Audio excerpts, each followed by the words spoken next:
Last week, locals of Santarém, Brazil shut down a corn and soy shipping port owned by the largest private company in America. They did this by storming into the building and refusing to leave. Do you know of the company? Cargill. So why was Cargill targeted if the decree came from the government? Well, let's look a little bit about what they do. Founded in 1865, they were a one-room grain shack that has now turned into a $150 billion company. They're a major supplier of a lot of the food that we eat.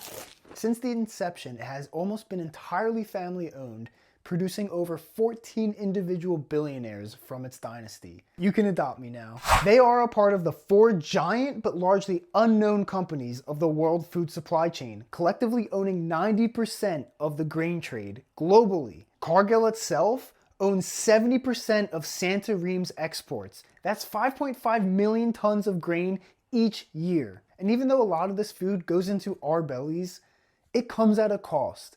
Dredging and digging up the river will disrupt the local ecosystem that the locals rely on. It affects the fish, the soil, everything. So the locals refused to leave the port until they got word from the government that guaranteed that no digging was going to happen in this river. And many hours of waiting later, they actually did it.